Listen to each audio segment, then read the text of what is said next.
Hello. Oh my goodness. Sorry, we've been having technical difficulties. Pardon me, please.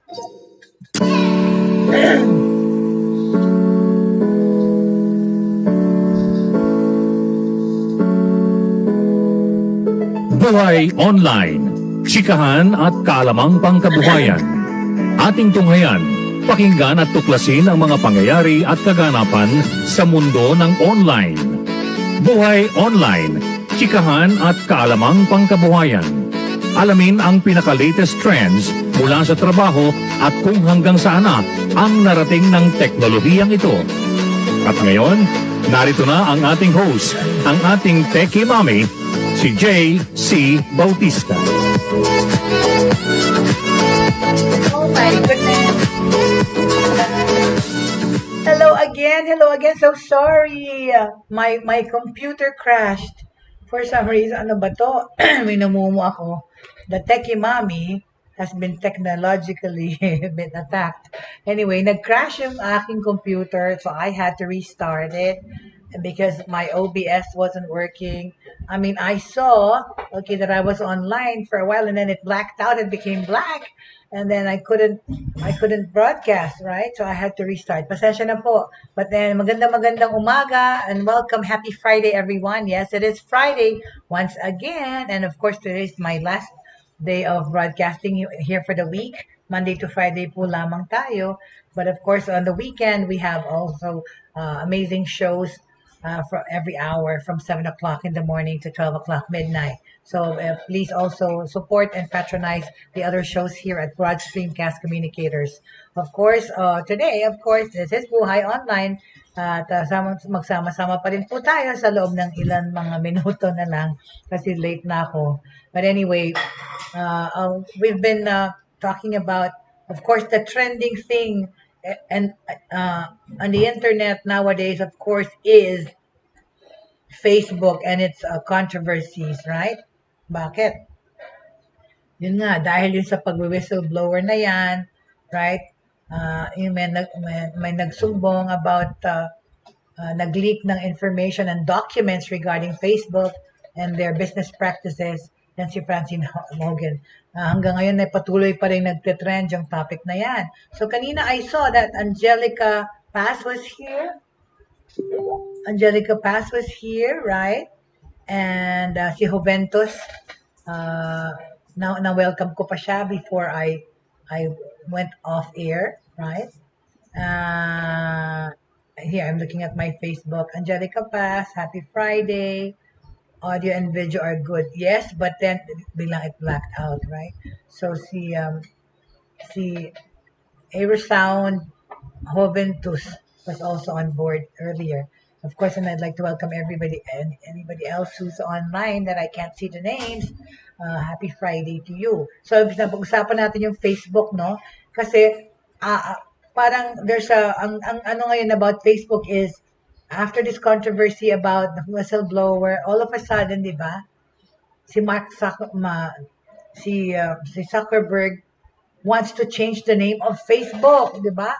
Because he wants to create this metaverse or meta-universe or a world that is 3D and virtual reality Facebook na ang gusto niyang gawin. Okay? Pero, ayan, so, ngayon, naghanap siya ng papalit na pangalan sa Facebook. Diba? Parang ang weird naman mapalitan. So, people are speculating as to the reasons why. Okay?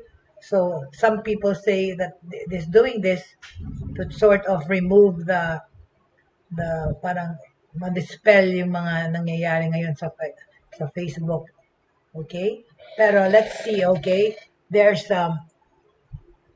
different speculations about it. Unang-una, okay?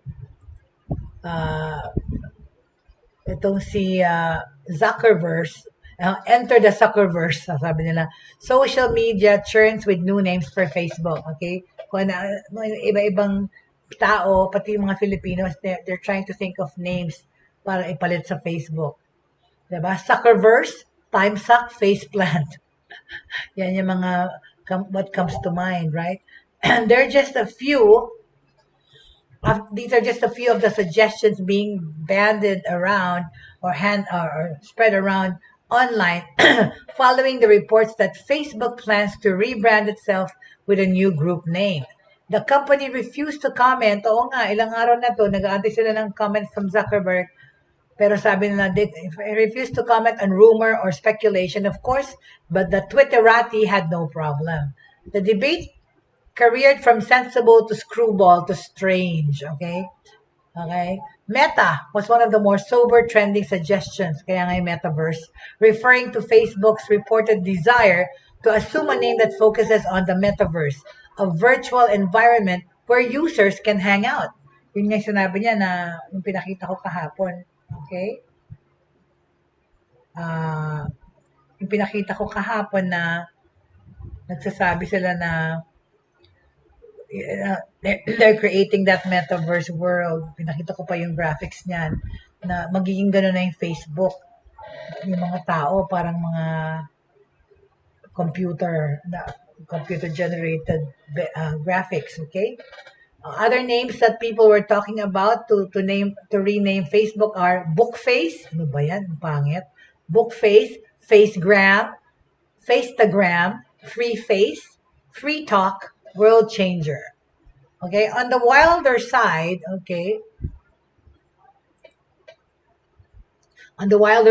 Twitter user Dave Pell drew a comparison with musician Kanye West, who recently changed his name to Ye. Okay, Kanye. Yan na lang siya. Gaya-gaya siya kay Prince. Otherwise known as Prince before naging symbol na lang si Prince, right? Right? Iba naman yun, naging symbol. Who recently changed his name to Ye, naman to si Kanye, okay?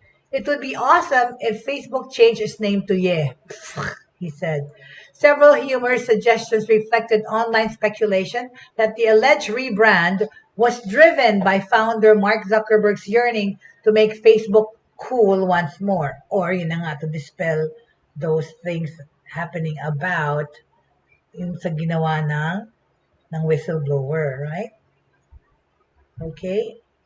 Oh my gosh, why is not my Facebook? See, I am not seeing my Facebook on my phone. What is happening? Sorry po. There you go. I got it. Okay. There, finally. Okay. Thank you. I can now see myself. Hi, Angelica. Nice to see you're still here. Thank you very much. Pasensya na because I had to restart. Okay? Oh, very good. Okay. So, yeah. So that's what the speculations are thinking that, they're rebranding so that they can parang hide in this shroud of new identity. Pero, hindi eh. Alam na lang lahat itong nangyayari, right? Okay, the platform has been deserted by many younger users who have moved to apps like Instagram, Snapchat, and TikTok, and has become increasingly populated by older people. Oo nga naman, ang Facebook. Kaya nga eh, because Facebook has been populated by older people, yan yung naging mas informative at saka influential nga eh, because of sa mga issues that matter, like regarding economy, regarding science, regarding the pandemic situation. And that's why more and more adults now are on Facebook talking about real issues, even in politics, right? Okay, it has been being used for those purposes, right? Okay. So the platform has been deserted by many younger users, sure, right? Teenage wasteland is what some people wanted to call it. The old people's app. Because that's what us younger people call it. Wow. That's what some college students said to call Facebook. Old people's app. How sad. Boomerville. Oh, wow. Boomer meaning the baby boomers. Okay? That's what these people are saying. Like, I'm a baby boomer. Diba? When you are having disagreements with your children, sometimes say boomer. Like my son has called me that on one occasion pa lang naman, but really it's annoying. Anyway, Boomerville, sabi ng isang suggestion, referring to so-called baby boomers born in the years following World War II. And then Okay, they're calling it a Streisand effect. I guess like Barbara Streisand. The online naming feast was sparked by a report on the Verge tech site that a newly named group would act as a parent for all the company's brands, including Facebook itself, Instagram, and WhatsApp, and reflect a focus on virtual and augmented reality. Like I've been saying, ito yung issue dyan na gusto nang gawin yung Facebook metaverse, okay? A virtual world. Augmented reality and virtual reality, we tapped on this issue already before in the past, okay? For those who want to find out about virtual reality and augmented reality, okay? We will talk about that next week, okay? In connection to talking about AI as well, okay? That technology next week. We will devote episodes to that. All right? An announcement is expected next week, according to the report. Many suggestions, however, reflected the public's concern about how the company handles user safety and hate speeches. Diba? Because the anti-vaxxers were posting on Facebook, but of course Facebook has now said that they have more security and more filtering being done on Facebook right now, so that those kinds of posts, those hate crime, racist posts, or of course, or even the anti-vaxxers will be, what do you call this? Filtered, right? And censored, okay? Internal documents leaked by a whistleblower formed the basis for a U.S. Senate hearing last week, okay? Fake book, oh my gosh. Some people said to call it fake book, for example, or trace book. Other people were skeptical whether a name change would be enough to distract from the growing legal and regulatory scrutiny that has tarnished the company's reputation. That exactly, right? It's so timely naman that they want to change their names after all this that's happening. It's going to be the Barbara Streisand effect thing going on, said 20-year-old Glasgow student Thomas van der Hoven, referring to the phenomenon where seeking to suppress something inadvertently turbocharges popular interest in it. Okay, okay. When you want to suppress something that is like phenomenal, so they're going to try and change it, and then that's just going to put the spotlight on the fact that they're changing it, which is what's happening right now. That's why we're discussing it, right? Because they announced that they might change the name, and it's already creating a ruckus, right? Why are they changing this? So it's probably going to spit back in their faces at some point. Exactly. Whatever marketing strategy this is, it actually has drawn more attention to them because they announced that they want to change their name, right? Right? And on that note, okay, and on that note, right? See? New name for Facebook. Here you go. Ta-da! Okay. The critics are saying that it's like to smoke screen what's happening right now. Okay. Oh, hold on a second. All right. See? New name for Facebook. Okay. Critics cry smoke and mirrors, of course.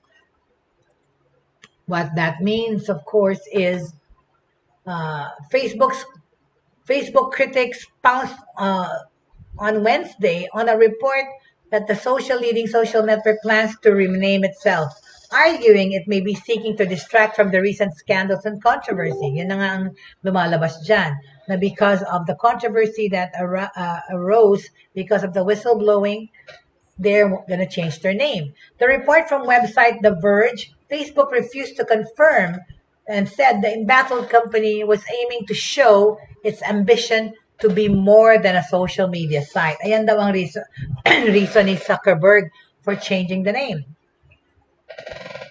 Pero sabi naman ng isang activist group calling itself the Real Facebook Oversight Board, they warned major industries like oil and tobacco who rebranded themselves to deflect attention from their problems, okay? Di ba yung kinwento ko kahapon ni Philip Morris, iniba nila yung pangalan nila. Ginawa nilang parang kasi sila rin ang merong food company na Kraft. Anyway, they did that already before. So, Facebook thinks that a rebrand can help them change the subject, said the group statement, adding the real issue was the need for oversight and regulation. Di ba? Huwag na nga, ba't kailangan pang i-dissuade or i-distract or yung mga tao by talking about name change. Lalo rin nagdo-draw attention to them, right? Facebook spokesman Andy Stone told AFP, "We don't have any comment and aren't confirming the Verge's report." See, they are neither confirming or denying it. Okay, neither nor denying it. The Verge cited an unnamed source, noting the name would reflect Facebook's efforts to build the metaverse, this is going to be a virtual reality version of the internet that the tech giant sees as the future. Oh my God, scary.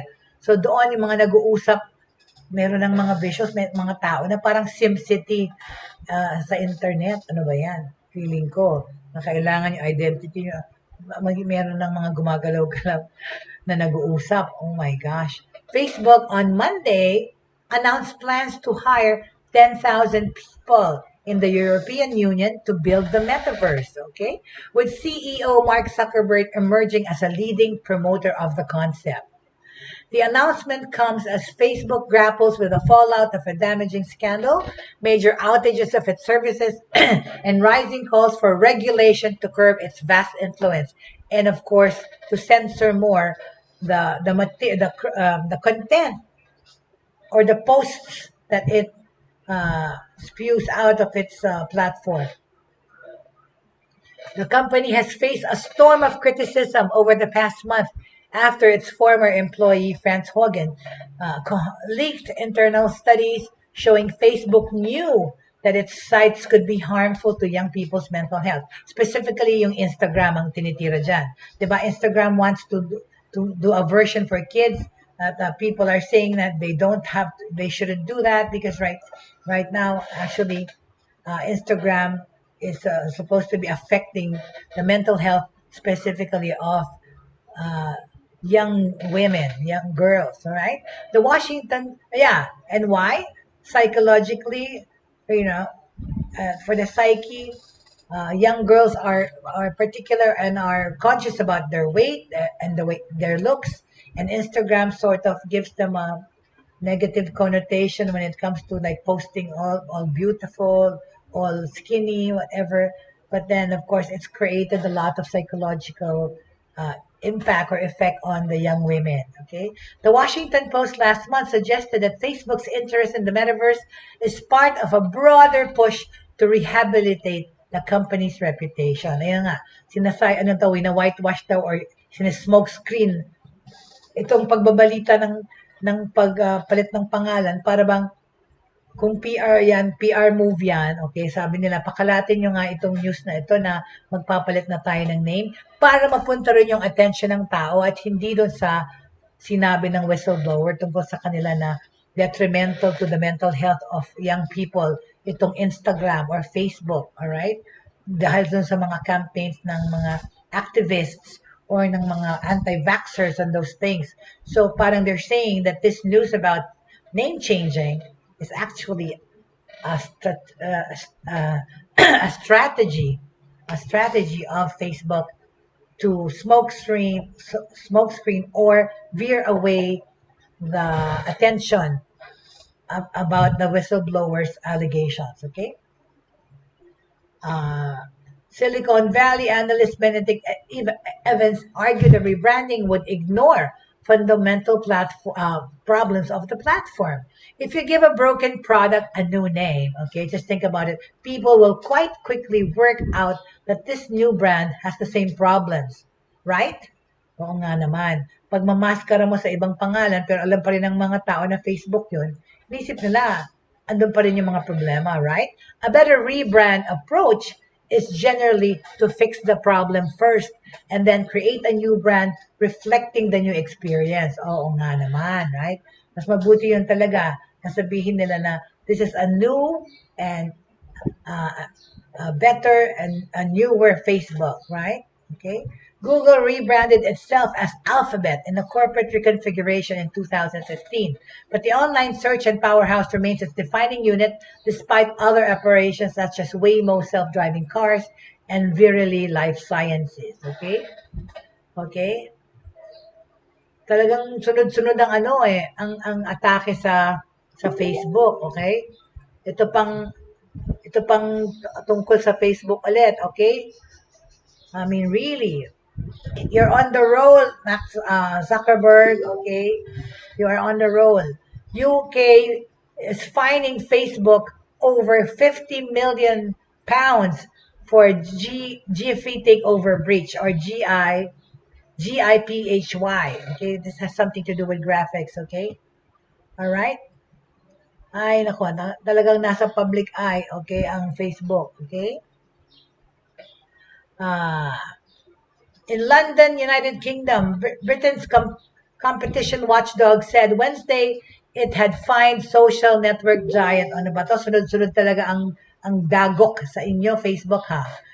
Okay, that it has fined social network giant Facebook over 50 million pounds for a deliberate failure to supply information linked to its takeover of animated graphics startup Jiffy. Okay, GIPHY. Okay, the Competition and Markets Authority or CMA said the fine totaling 50.5 million pounds. Hello, Diyos mio. In dollars, ito ay $69.5 million or 60 million euros. Ano ba yan? Big, big, big numbers. Okay, the fine was imposed for consciously refusing to report all the required information concerning the purchase last year. So, binili na naman pala ng Facebook yung GP, right? We warned Facebook that its refusal to provide us with important information was a breach of the order. But, even after losing its appeal in 2 separate courts, okay, Facebook continued to disregard its legal obligation. Hala, sige, dinedma ng Facebook ang CMA. Joel Bramford, Senior Director of Mergers at the CMA, said this in a statement, na dinedma sila ng Facebook, okay? Hindi sila full disclosure kasi, right? This should serve as a warning to any company that thinks it is above the law. The CMA said it was the first time a company had been found to have consciously breached such an order. Okay? They were given multiple warnings naman pala, Diyos mio. Itong Facebook, anong nangyayari sa inyo? Mr. Zuckerberg, sa kayamanan nyo, na nagkakaroon kayo ng mga oversight, ano ba yan? Natataranta kasi kayo kung paano pag gumawa ng mas maraming pera. Intindihin nyo naman yung mga subscribers nyo or yung mga members nyo, right? Tsaka yung mga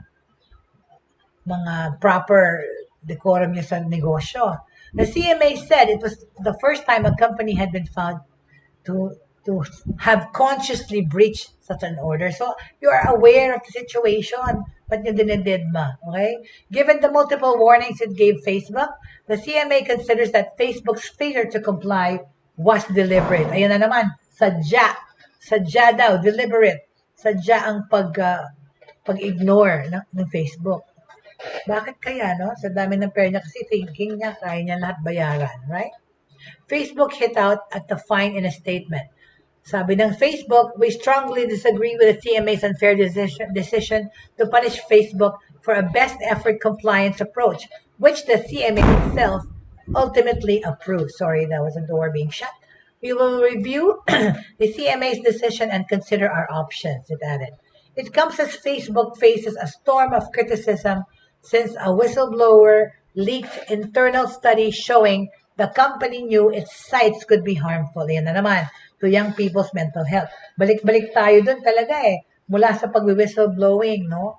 Hanggang sa talaga yung na blow yun na ang allegation is walang pakialam actually si Facebook sa mga tao because ang mas kinecare about nila of course is the profit, right? Never mind the ill effects it has on youth. Never mind the ill effect it has on the psychological and mental outlook ng isang tao.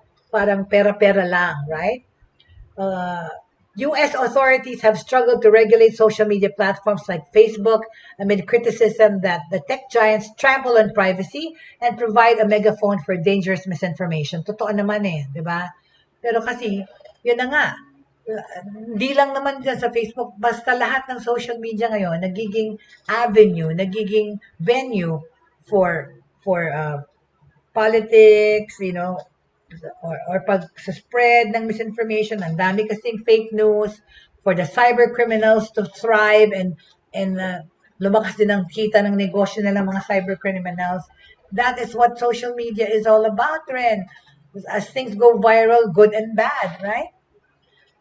So in the U.S. authorities on Tuesday said Facebook had agreed to pay up to $14 million to settle a government lawsuit accusing the tech giant of favoring immigrant applicants for thousands of high-paying jobs. Oh my God.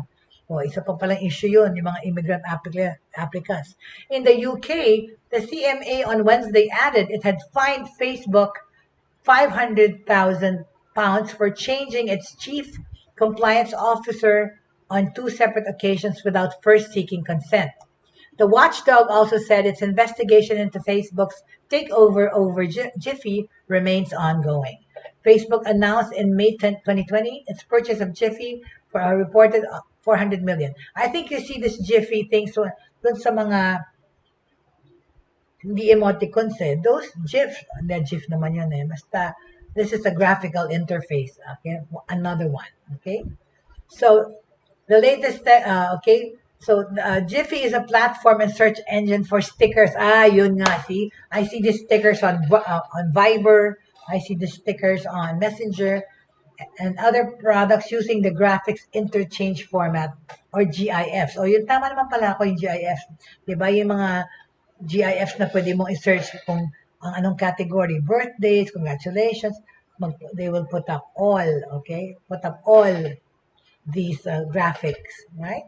Very good. Sa mga GIF, okay? Yung binili na naman pala ni Facebook yung Jiffy. Okay? All right. So, okay. The next, okay, so enough of that, enough of Facebook. Ano namang balita sa Pilipinas, right? Well, in the Philippines, we talked about yesterday how to protect the elderly from online scams, okay? Natapos na po natin yung pag-usapan, right? With regards to empowering the local MSMEs, right? Sa negosyo dito sa Pilipinas, okay? Meron tayong bagong balita about that, alright? Empowering local MSMEs with cross-border and e-commerce opportunities, okay? Ang mga medium to small business enterprises, okay? Okay, ang Amazon Global Selling held its inaugural 2021 Amazon Expo, okay? It is a seller boot camp to further introduce medium to small-sized enterprises or businesses to cross-border e-commerce, di ba? Kasi nowadays talaga, e-commerce is really, really rampant, which is yung mga ganyan, Lazada, Shopee, pwede tayong mag-resell dyan, pati sa Facebook, yung marketplace, right? So, nagkaroon ng bootcamp ang Amazon para tulungan yung mga seller at bigyan sila ng information, okay? Alright? So, sa bootcamp na yan, it was jointly participated by a wide range of service providers who can support the MSMEs on their different stages of going global. All right. Amazon Global Selling also shared insights on the e-commerce landscape and prospects in the Philippines. According to the survey released by Amazon Global Selling, the Philippines was the highest percentage, okay, of domestic e-commerce sellers. Totoo naman, 70.02% compared to other ASEAN countries. Meaning, ang daming nagre-resell, ang daming nagne-negosyo online, right? So, talaga makikita mo, diba, sa Facebook, naka-intrude, iba-ibang resellers. Pati rin sa Shopee at Lazada, may mga resellers na dyan na Filipinos, okay? Underlying untapped opportunities for Filipino MSMEs to explore, itong, sabi ng Amazon, itong opportunity na to for the Filipinos to explore cross-border opportunities, all right? Philippine e-commerce is still a relatively new field, but it is rapidly developing, right? The surge of demand for online shopping under the lockdown begets the digital model of doing business as part of the new normal. Totoo naman. And in that connection also, yung mga food delivery or yung mga riders, or even not just delivery, even courier or mga messengers services. Yung Grab nandyan pa rin, pero dito sa Pampanga kasi madalang yung mga Grab cars and Grab taxis, not like Metro Manila. It's still nagmamayagpag dyan, okay? So this is actually part of the new normal, yung e-commerce, alongside business innovation and technological adoption. Based on the latest report, Philippine MSMEs want to develop more robust capabilities to cross-border e-commerce. Okay? Talaga naman pinagbubuti natin ngayon, di ba? Ang paggamit ng technology to improve our business practices and of course, to improve our businesses per se. Kagaya nga palaging paulit-ulit na sinasabi, ngayon, importanteng establish nyo ang online presence nyo kung negosyo kayo. Kung wala pa kayong website or wala pa kayong Facebook page, dapat ginagawa nyo na yan by now. Because pag hindi kayo online, hindi kayo makikita, hindi kayo mapupuntahan, right? Or hindi kayo ma-orderan, right?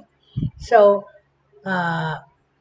the Philippine small and medium businesses want to, of course, explore the cross-border e-commerce. From understanding business models and foreign competition to cross-border operations and international logistics, okay?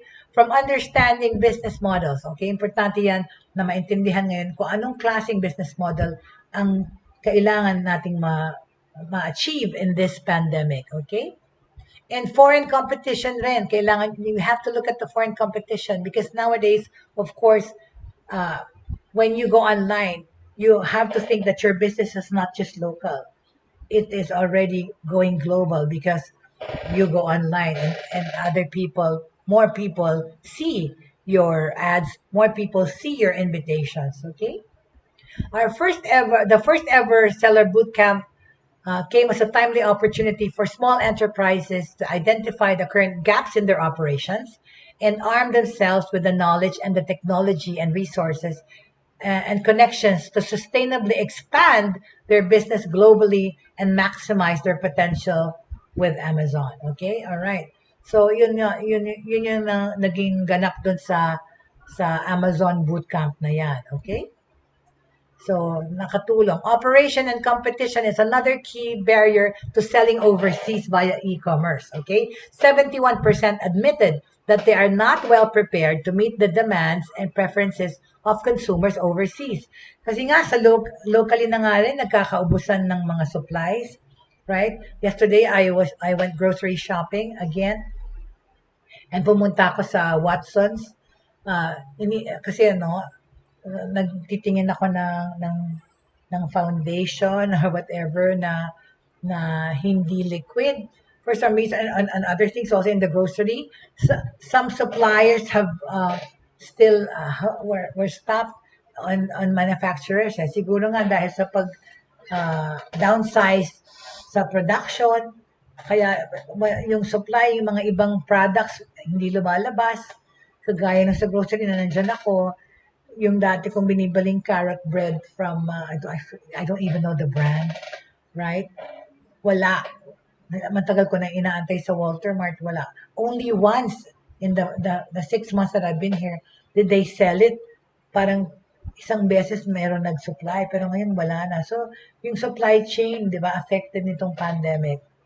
Earlier this year in February, Amazon Global Selling held its first ever online seller summit in the Philippines. The 2-day virtual conference, attended by over 2,000 registrants, provided educational support for Filipino MSMEs looking to sell on Amazon, building on Amazon's initiatives on online seller education, like the Seller University. Ito naman yung mga online education na courses or training na ino-offer. Okay? Pati dyan, nag-venture na si Amazon. Alright? Okay. So on that note, okay, that ends that part of my of my information today, okay? So, what else do we have to talk about today, okay, in the few minutes, all right, that we have?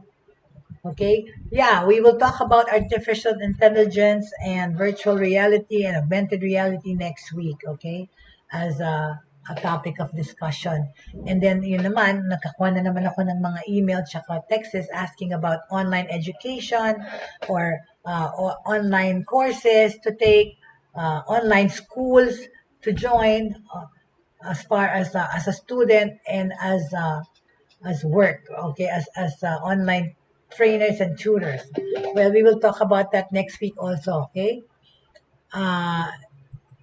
For now, okay, excuse me. And also yun pa, somebody asked about cryptocurrency, right? If it's really real, totoo ba tong cryptocurrency daw? Well, it's work and it's been working for some people. But is cryptocurrency legit? Top experts' opinion about investing in cryptocurrency. We will talk about it also. I think we don't have enough time to talk about that. But first, we will study cryptocurrency. Most of them don't fully understand. A lot of people don't fully understand what it is. Cryptocurrency is digital money, right? It's transferred online without any middleman and with less cost than bank. Unlike cash, which is guaranteed by the government, cryptocurrency is backed by an open source algorithm. Some people use cryptocurrency as a digital currency to conduct clandestine purchases online without fees or a paper trail, and others use it as an investment like we store gold and collectibles. So yun yan, okay? Yun ang cryptocurrency, ha? Ang cryptocurrency is digital money. In other words, hindi ito cash, okay? At hindi mo na kailangan hawakan yung cash. Pati yung pag-transact nito, okay? Is cryptocurrency a scam? Okay, well, we will talk about that too, how cryptocurrency works, okay, and what experts say about cryptocurrency, all right? Yan nasa sa mga topics na pag-uusapan pa natin kasi, and we're going to talk about all you need to know about the top cryptocurrencies business, okay, worldwide or in the country, okay? May mga kilala na ba kayo nag-engage in that? Ako, meron. Okay? We will talk about why some people think it's a fraud, but all those things we will talk about next week together with the other topics na gusto pag-usapan, which is AI and virtual reality. Okay, meron pa ako isang news dito, okay, about the Philippines, all right, na sabi nila about the health naman, health aspect. Employers, okay, tungkol to sa pagtatrabaho, ha? Where is this? Where is my news about that? I'll just say it na lang, okay? Employers, okay, itong dapat yung tandaan, okay, mga nagtatrabaho online, whether you're working from home or actually going to the office, all right? Listen to this news, okay? This is very hot news just 3 hours ago. Employers cannot fire, okay, but cannot fire their employees if you have COVID-19. Ay, mali. They cannot fire employees if you're unvaccinated, all right? Employers cannot fire but may tell the unvaccinated workers not to report for work, okay? Hala, because nga pinapakalat natin yung fact na kailangan magpabakuna na. So ano to, parang tinatakot nyo na yung mga tao na kung hindi pa kayo bakunado, hindi kayo pwedeng pumasok. Ayan ang naging tuloy, right? Labor Secretary Silvestre Bello III on Friday last week clarified that employers cannot fire workers who refuse to get vaccinated against COVID-19. Ayun pala, bawal nyong i-fire yung mga empleyado nyong ayaw magpabakuna. But they can tell them, not to report for work. Paano yan kung no work, no pay ka? Di parang ganun din yun. Tinanggal mo na rin ang trabaho yung tao. Pasimple lang yung approach, right? Interviewed on WBTV, Bello pointed out that generally people, including workers, okay, cannot be forced to have COVID-19 vaccine. Talaga naman, kahit sa buong mundo, bawal mo namang pilitin talaga, di ba? May sinasign na kapangapapil dyan. That, not being vaccinated is no basis to dismiss. Pero, pwede mong sabihin sa empleyado, kung ayaw mong magpabakuna, huwag ka munang pumasok. Parang pareho rin yan, di ba? Like I said, if you are on a no work, no pay basis, or arawan kang empleyado, wala ka ng trabaho. Pag sinabi sa'yo nung sa bahay ka na muna hanggang wala ka pang bakuna. Paano kung ayaw mo? Hindi ka napapasok. That is no basis for dismissal. But you can tell the employee if you do not want to get vaccinated, do not report to work for the meantime. Bella noted that the employers may apply a no work, no pay policy. Ayun na nga. See, sinabi ko pa lang. Yun na yun. If the employees do not report for work. It's tantamount to saying nga, kung ayaw mo magpabakuna at bawal sa trabaho ang hindi pa bakunado, sa bahay ka na lang. Yun na nga, kung no work, no pay policy, para mo sinabing, kung hindi ka magpapabakuna, hindi ka makakapasok. At ayun na nga, kung hindi ka makapasok, wala kang sweldo. It's the same thing, right? Okay, regarding alert level 3, okay? While acknowledging that people cannot be forced to get vaccinated, he said there is an exemption under the resolution of the Interagency Task Force, or IATF, for the management of emerging infectious diseases regarding areas under alert level 3, okay? Kasi under alert level 3, establishments are allowed to operate at 30% indoor venue capacity only, okay, for fully vaccinated individuals. Oh my goodness, see? Hindi ka pwedeng kumain sa loob ng restaurant kung hindi check kung bakunado ka na. Pero hello, bakit dito sa Pampanga? You know, we just ate at Jeju Island over the weekend. Kaming tatlo, Kiani, my hubby to be, my fiance Jenny, and I ate at Jeju Island. They never checked to ask us for our vaccination thing, because both me and my hubby are vaccinated, but not my son. Okay, but actually ngayon palang nabakunahan na siya kahapon, pero last weekend hindi pa. Okay, so businesses allowed to operate 30% ng indoor venue, kailangan lang tanggapin yung mga nabakunahan. And individuals, and 50% of outdoor venue capacity, provided that all employees are fully vaccinated against COVID-19, right? Kaya dito sa mga mall may nakasabit, 100% vaccinated are frontliner personnel, right? Businesses allowed to operate with this requirement under alert level 3 include what? Indoor and dine-in services of food preparation establishments such as commissaries, restaurants, and eateries. Indoor sports courts or venues, fitness studios, gyms, spas, or other indoor leisure centers or facilities, and swimming pools. Okay? Personal care services, which include beauty salons, beauty parlors, medical aesthetic clinics. Ako yung PT ko never stopped operations, okay? That's where I go for my physical therapy on my knees. They've never closed down, okay? Tsaka walang capacity naman. Laging fully booked doon. Pero may social distancing naman. Tsaka may spray sila ng steam. Lahat dinidisinfect muna lahat ng tao, pati yung sapatos mo, chinel. Magbibigay sila ng chinelas bago ka magpa-treat, okay? They're practicing all the safety and health protocols. So, medical aesthetic clinics, so pati yung mga derma, pwede, pati yung mga liposuction, pati yung mga ganun, cosmetic surgery, cosmetic or derma clinics, makeup salons, nail spas, reflexology, o yung pati pang masahe, aesthetics, wellness and holistic centers, and other similar establishments, acupuncture, pati mga electrocautery establishments, siguro pati yung pagkikilay, mga microblading, body piercing, tattooing, and similar services. Indoor visitor or tourist attractions, libraries, archives, museums, galleries, and cultural shows and exhibits. Indoor venues for meeting, incentive conferences, or events. Indoor entertainment venues with live performances, okay? Yan ang allowed to operate na, okay? Pero in parang controlled capacity, okay? Meanwhile, regarding job applicants naman, Bello said employers have the discretion whether or not to accept unvaccinated individuals, adding this is not a form of discrimination, okay? Bello pointed out that being vaccinated can be considered as a qualification for a job. O, ayan. Talaga naman, kung ako rin yung employer, ipiliin ko naman talaga na dapat bakunado na yung mag-apply, right? All right.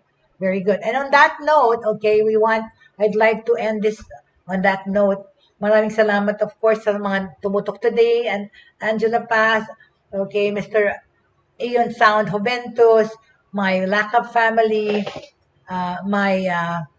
my virtual family. Meron akong bagong virtual family. Sometimes sumisilip dito, and they're foreigners, okay? Because, of course, because we are on Facebook Live, we are global.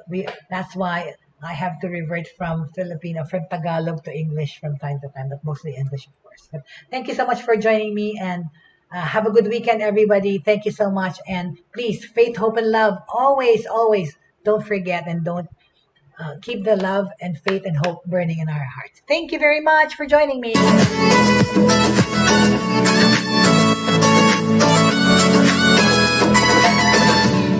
Inyong natunghayan at napakinggan ang mga makabagong pamamaraan sa mundo ng online sa pamamagitan